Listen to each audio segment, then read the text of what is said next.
When you stop chasing happiness, you start finding yourself. This is the title of our journey today. And let's be honest, it sounds like a paradox, doesn't it? It sounds like a rejection of the one thing we've all been told to pursue.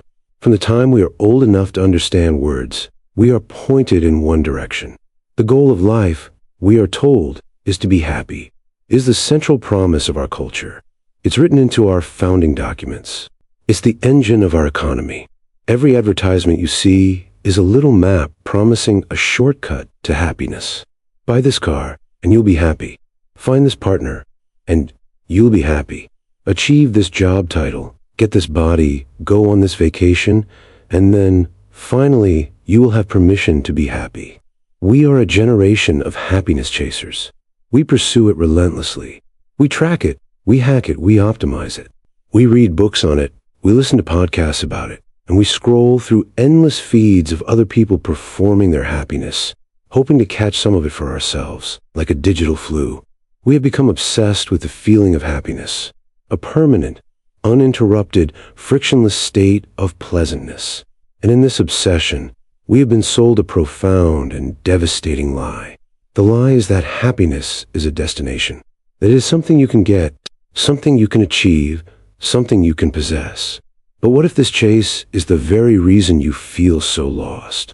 What if this relentless pursuit of a feeling is the very thing causing so much of our anxiety, our fragility, and our deep, gnawing sense of emptiness? What if the chase itself is the trap?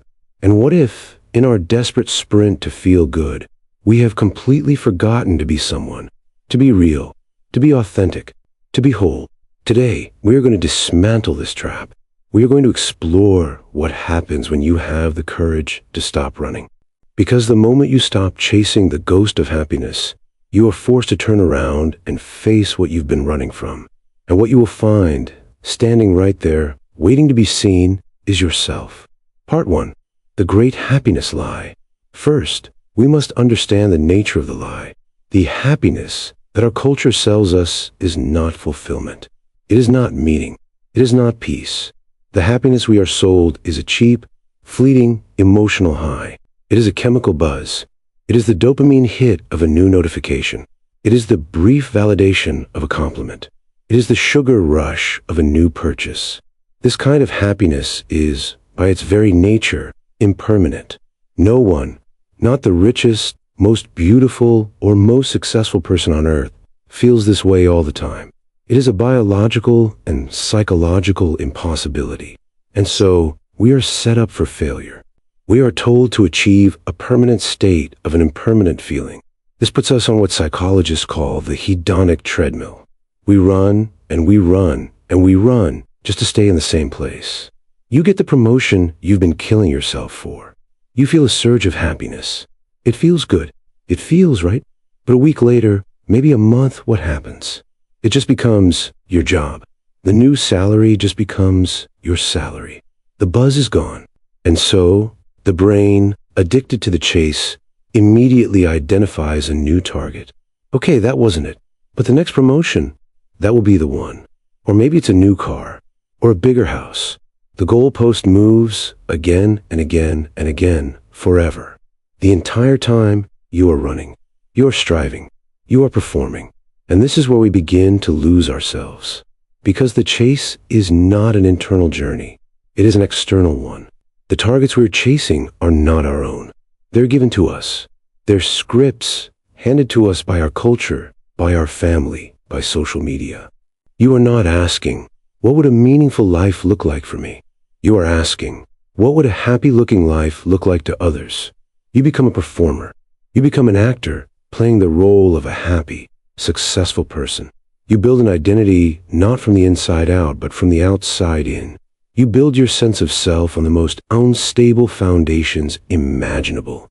The opinions of others, the number of likes, the approval of your boss, the envy of your peers. Your identity becomes a house of cards, and you live in the constant, terrified state of dread that a single gust of wind, a criticism, a failure, a rejection, will blow it all down. This is not freedom.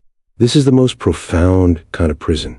It is a prison you built yourself, a prison where the walls are made of shoulds, I should be happy by now. I should want this. I should be grateful. I should feel like that person looks. And when you inevitably don't feel happy, you are hit with a crushing secondary wave of shame and guilt. I have all this, you think, so why am I not happy? What is wrong with me? Nothing is wrong with you. You are a human being, and you have been chasing a ghost. Part 2. The performer and the void. What happens when a person lives this way for years? What happens when your entire life becomes a performance? You become incredibly, dangerously fragile. Because you have no solid core, you are completely at the mercy of external circumstances. When you get the praise, you are high. When you get the criticism, you are crushed. When you succeed, you are a god. When you fail, you are worthless. You are a leaf in the wind, tossed around by things you cannot and will never be able to control. This is the source of so much of our modern anxiety. It is the low-grade, constant hum of fear that the performance will stop working, that the mask will slip, that we'll be found out. And what is it we fear they will find? We fear they will find a void. The void is that feeling you have when the audience is gone. It's that 3 a.m. feeling when you're lying in the dark, the distractions of the day have faded, and the terrible, echoing question surfaces. Is this it? Oh my, really? Without my job, without my followers, without my partner, what am I? This is the true cost of the happiness chase. It's not just that you're tired from running. It's that in your desperate sprint to find a feeling, you lost yourself. You don't know what you actually value. You don't know what you actually believe. You don't know what you actually want. You only know the script. You only know the performance. You have become a collection of other people's expectations. This is the moment of crisis. For many, it comes in middle age. The midlife crisis is not about wanting a sports car. It is the soul's primal scream, the moment when your true, neglected self finally sets the whole fake stage on fire and says, no more. This crisis is a gift. This pain is a signal. It is an invitation. It is your true self buried under all these shoulds, trying to get your attention. It is telling you to stop. Part 3. The great turning point. This is the turning point. This is the moment you stop. You stop running. You stop chasing. You stop performing. You abandon the question that has defined your entire life. You throw it away. The old question was, how can I be happy? This question points you outward. It sends you chasing feelings, circumstances, and validation. You must adopt a new question, a harder question, a more terrifying and infinitely more powerful question. The new question is, who am I? This question points you inward. It doesn't ask what you can get. It asks what is true. And right behind it is a second question. What am I willing to do to be that person? This is the beginning of the journey to find yourself. This is the path of authenticity. And here is the first difficult truth of this new path. It is not about comfort. It is about truth. The goal is not to feel good. The goal is to be real. The happiness chase was about avoiding pain at all costs. The journey to yourself is about your willingness to feel. All of it. It is about your willingness to face the discomfort you've been running from your whole life. The discomfort of your own flaws. The discomfort of difficult conversations. The discomfort of uncertainty. The discomfort of being disliked for who you actually are, rather than loved for who you are not. This is a radical shift in your entire operating system. You're no longer navigating life with happiness as your compass. Your new compass is integrity. Your new compass is authenticity. Part 4. The path of self-discovery. So what does this new path look like? How do you walk it? It begins with acceptance. You must accept reality as it is, not as you wish it were. This is the great Stoic wisdom. Life is difficult, is full of pain. It is unpredictable. You will lose people you love. You will fail. You will get sick. You will be treated unfairly. This is not pessimism. This is the non-negotiable price of mission for being alive. The happiness chaser sees this reality and says, this is unacceptable. I must insulate myself. I must avoid this. And they live in a constant, anxious state of trying to control the uncontrollable. The self-finder sees this reality and says, this is the ground on which I must build. You stop trying to build a fragile house of happiness on the illusion that the storm will never come. You start building an inner citadel, a fortress of character that can withstand any storm. You accept that the storm is coming. The second step is to reframe your pain. The happiness chaser asks, how can I get rid of this pain immediately? The self-finder asks, what is this pain trying to teach me? On this new path, pain is not an enemy. It is a messenger. It is a guide. It is the most powerful tool for self-discovery you will ever be given. The pain of a failure? It is not a verdict on your worth. It is a lesson in what didn't work. It is a teacher of humility and resilience. The pain of heartbreak is not the end of your life. It is a brutal, profound education in your own values, your own needs, and your own incredible capacity to heal. The pain of loneliness is not a sign of your unlovability. It is an invitation. It is your soul saying, now that the audience is gone, will you finally sit with me? Will you finally get to know me? The philosopher Nietzsche had a phrase for this, amor fati, a love of one's fate. Not just to accept what happens, but to love it, to believe that everything that happens, especially the hard things, is the necessary, perfect raw material for forging who you are. This is what does not kill me makes me stronger, but understood at a deeper level.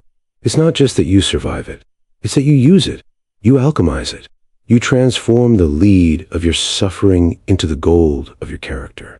This is how you find yourself. You are not found in comfort. You are forged in the fire. The third and most crucial step is to practice integrity. This is the daily work. This is where the journey becomes real. Integrity is the act of closing the gap between who you are on the inside and who you show to the outside. It is the act of aligning your actions with your values. But here's the problem. If you've been a performer for decades, you might not even know what your values are. So you start small. You start listening. You pay attention to that quiet, small voice inside you, the one you've been silencing for years with noise and distraction and other people's opinions. It's the voice that whispers, I don't want to go to this party. The happiness chaser goes because they're afraid of missing out or afraid of disappointing someone. The self-finder listens, and they say, no, thank you, and they stay home, and they face the discomfort of that choice. And in that small act, they build a tiny piece of their self. It's the voice that says, this job is crushing my soul. The happiness chaser stays because the money is good, and the title is prestigious, and they are terrified of the uncertainty.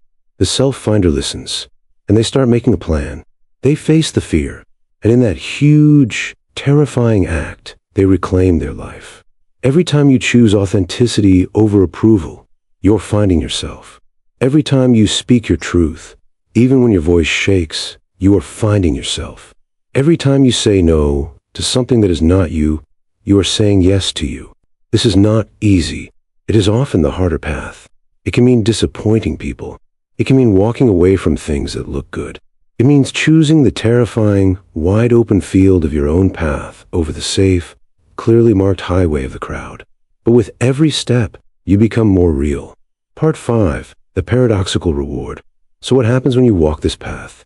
What happens when you stop chasing happiness and you start this difficult, inward journey of finding yourself? This is the beautiful, profound paradox. When you stop desperately trying to feel happy, you find something so much better. You don't find a constant, manic high. You find a deep, unshakable peace. You find meaning. You find the profound satisfaction that comes from a life lived in alignment with your values. You find a feeling that your life matters, not because of what you have, but because of who you are. You find resilience. The happiness chaser was a house of cards.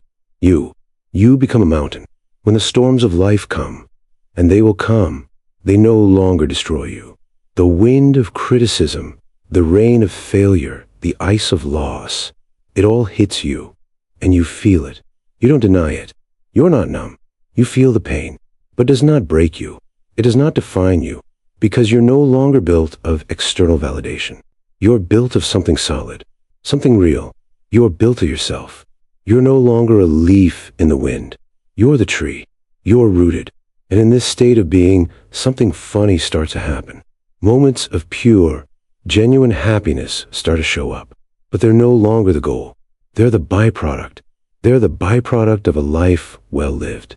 They're the genuine joy you feel when you are acting in accordance with your nature. They're the deep contentment you feel after a hard day's work on something that matters to you.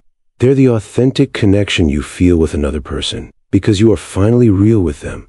Mask off. You no longer have to chase the butterfly of happiness. You build a garden of authenticity, of integrity, of truth.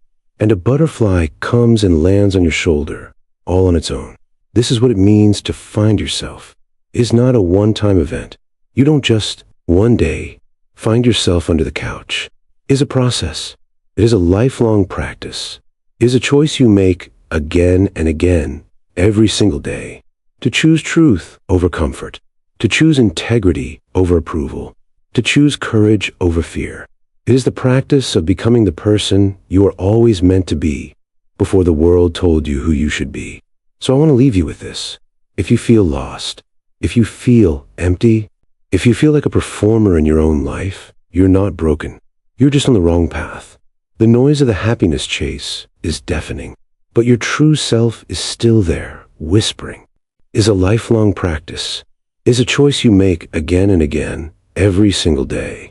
To choose truth over comfort. To choose integrity over approval. To choose courage over fear. It is the practice of becoming the person you were always meant to be before the world told you who you should be. So I want to leave you with this. If you feel lost, if you feel empty, if you feel like a performer in your own life, you're not broken. You're just on the wrong path. The noise of the happiness chase is deafening, but your true self is still there, whispering. It has been there the whole time, and it is asking you to do one simple, terrifying thing. Stop. Stop running. Stop chasing the ghost. Stop performing for the crowd. Turn around. Face the void. Face the fear. Face the pain. Face yourself. Ask the new question, who am I? And then take one small step. Make one small choice today that is more you than the choice you made yesterday. That is the beginning. The path is not easy. It is the hardest path there is, but it is the only path that leads anywhere real. It is the only path that leads to peace, to meaning, and to freedom. It is the only path that leads back to you. Stop chasing happiness and begin the magnificent, difficult, and glorious journey of finding yourself.